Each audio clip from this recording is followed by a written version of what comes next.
శ్రీమాత్రే నమః. అందరికీ నమస్కారం. మనకి మేషరాశి వారికి 2025 సంవత్సరంలో ఎలా ఉండబోతుంది మహిళలకి ప్రత్యేకించి చూసుకుంటే, మేషరాశి వారు సహజంగా వారి యొక్క ప్రభావం కుజుడి యొక్క ప్రభావం ఉంటుందన్నమాట. అంగారక గ్రహ ప్రభావం చేత వారి గుణము దైవతా సంబంధించిన వర్గానికి చెందిన వారన్నమాట. గణానికి సంబంధించింది. గణము అంటే దైవతా గణం, మనుష్య గణం, రాక్షస గణం, 3 గణాలు ఉంటాయి. వీరు ప్రత్యేకించి దైవతా గణానికి సంబంధించిన వారు కనుక ఎంతో త్యాగమూర్తులుగా 10 మందికి సహాయం చేసే వాళ్ళలాగా వీరి యొక్క స్వభావం ఉంటుంది. 10 మందికి మంచి చేయాలి అనే ఆలోచన ఎక్కువగా ఉంటుందన్నమాట.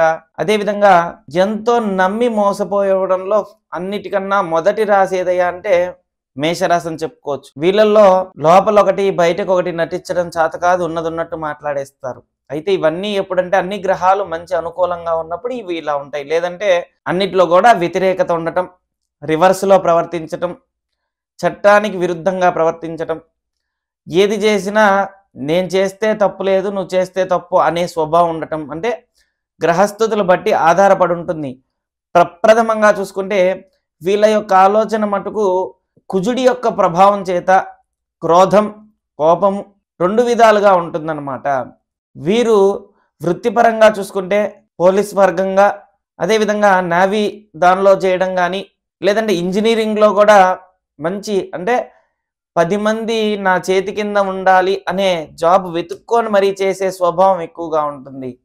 ఒకవేళ వీరు కనుక వైద్య రంగంలో కానీ రాణించాలనుకుంటే కనుక బుధుడు అనుకూలంగా ఉంటే అవుతుంది, కానీ అనుకూలంగా లేకపోతే వీరు చేయలేరు. ఎందుకంటే లోపల ఒకటి బయటకు నటించడం చేత కాదు. వైద్యపరంగా కూడా అన్నిట్లో కూడా న్యాయంగా నిజాయితీగా ఉండాలి అన్న కొంత ఉండలేకపోవడం వల్ల వీరికి ప్రత్యేకించి అది సెట్ అవ్వదు. దాని ద్వారా బాధపడాల్సి వస్తుంది. అయితే గ్రహస్థితులు అన్నీ అనుకూలంగా ఉంటే ఖచ్చితంగా మంచి మార్గం లభిస్తుంది.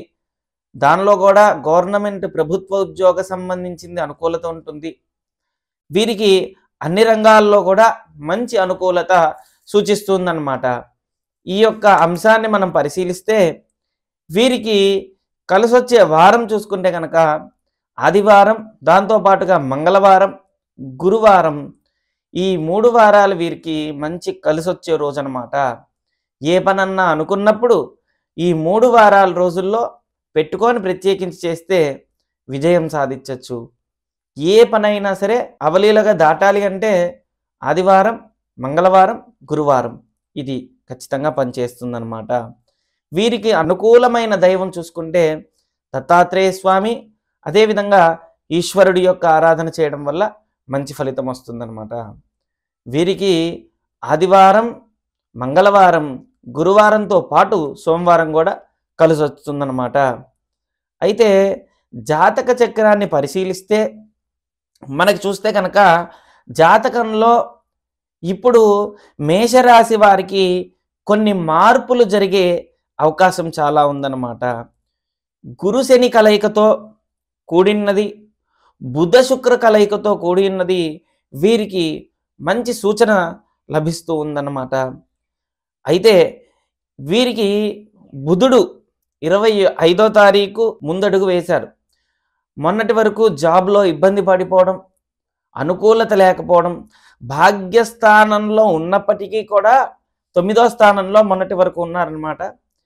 ఈ 9వ స్థానంలో ఉండటం వల్ల చాలామంది ఏంటంటే మీకు భాగ్యస్థానంలో ఉంది కలిసి వస్తుంది అన్నారు. కానీ ఈ భాగ్యస్థానాధిపతి గురువు కాబట్టి గురువుకి బుధుడికి పడకపోవడం, బుధుడు ఆ స్థానంలో ఉండటం వల్ల కొన్ని వ్యతిరేకతమైన ప్రభావాలు ఎదురయ్యాయి. ఉద్యోగపరంగా ఆటంకాలు ఎదురయ్యాయి, సమస్యలు కలిగాయి. ఇవన్నీ కూడా నివృత్తి ఇప్పుడు దశమ స్థానంలోకి అడుగు వేశాడనమాట.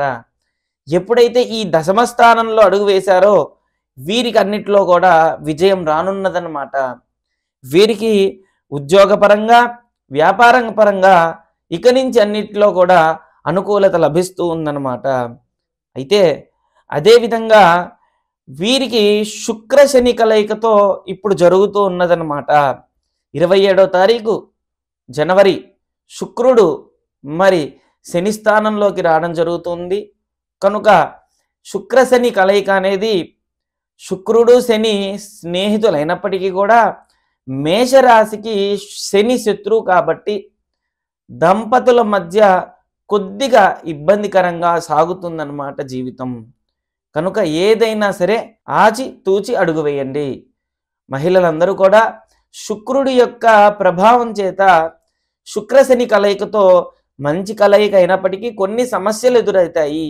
దంపతుల మధ్య అన్యోన్య దాంపత్యం అనేది కొద్దిగా ఇబ్బందికరంగా ఉంటుంది కాబట్టి మాట్లాడేటప్పుడు మౌనం చాలా వహించాల్సి వస్తుందన్నమాట.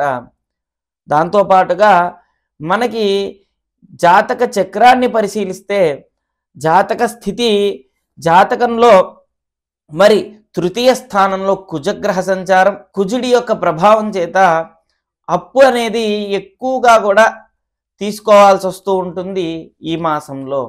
ప్రత్యేకించి రాహు వ్యయస్థానంలో ఉన్నాడు, ఖర్చు స్థానంలో ఉన్నాడు కాబట్టి మనం ఏదైనా పని అనుకున్నప్పుడు ఒకటికి 2 సార్లుగా ఆలోచించి మనకి ఈ యొక్క మాసంలో అప్పు చేయాలి అనుకున్నప్పుడు 10 రోజుల ముందో 5 రోజుల ముందో అప్పు చేయండి. అంటే ఏదన్నా ఇల్లు కట్టాలి, లేదంటే ఏదన్నా స్థలం ఇవ్వాలి, లేదంటే ఎవరికన్నా డబ్బులు ఇవ్వాలన్నప్పుడు మనం ఏం చేస్తామంటే సహజంగా చిట్టి కానీ ఇలా డబ్బులు తెచ్చుకుంటాం కదా. అలా తెచ్చుకోవాల్సి వచ్చినప్పుడు 2 నెలల ముందే 1 నెల ముందే తెచ్చుకొని ఇబ్బంది పడతారు చాలామంది. అయితే ప్రత్యేకించి మీకేంటంటే 12వ స్థానంలో రాహు ఉండటం వల్ల డబ్బులు తెచ్చుకోగానే అది అనవసరమైన వాటికి ఖర్చు అయిపోతుంది. ఇది ఒకటి జాగ్రత్త పడాలి. అనవసరమైన ఖర్చు అయిపోతుంది. ఖర్చు అయిన దగ్గర నుంచి కూడా బాధపడాల్సి వస్తుందన్నమాట. అయితే వీరికి జనవరి, ఫిబ్రవరి, మార్చ్ ఈ 3 నెలలు కూడా వ్యాపారపరంగా ఉద్యోగపరంగా సానుకూలత లభిస్తుందన్నమాట.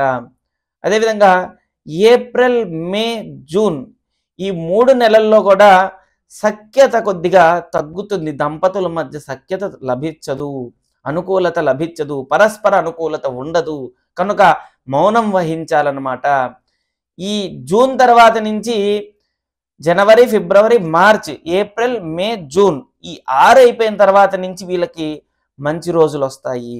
అయితే జూన్ నుంచి జూన్, జూలై, ఆగస్టు ఈ 3 మాసాలు కూడా శని రాహు కలయికతో ఉంటుంది కనుక ఇబ్బందికరంగా సాగుతుంది.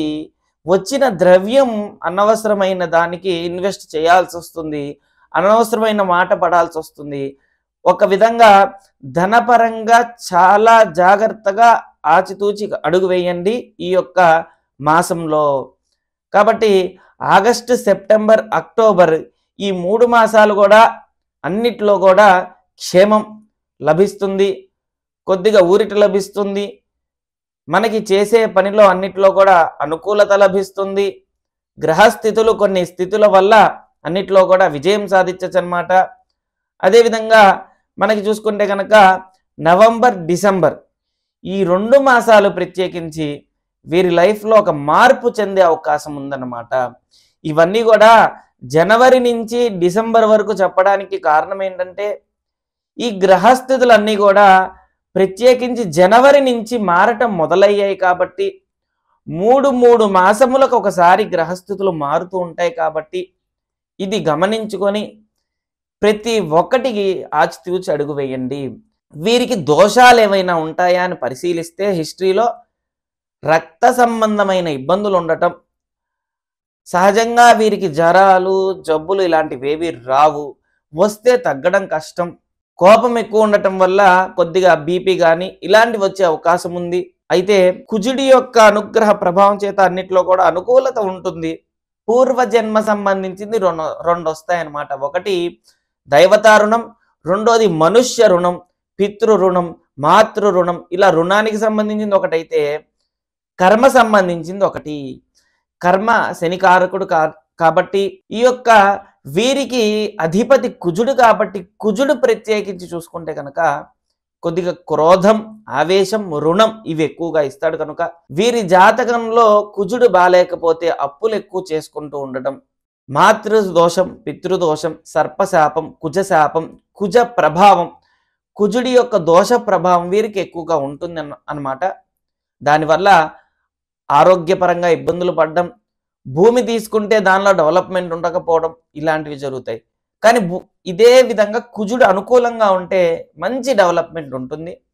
మీ జాతకంలో కుజుడు బాగున్నాడా లేదా అని తెలుసుకోవాలనుకుంటే కనుక మమ్మల్ని సంప్రదించండి. మీకు అన్ని విధాలుగా కూడా తెలియచేయడం జరుగుతుందన్నమాట. ఓం శ్రీ దత్తాయ నమః. ఓం శ్రీ దత్తాత్రేయాయ నమః.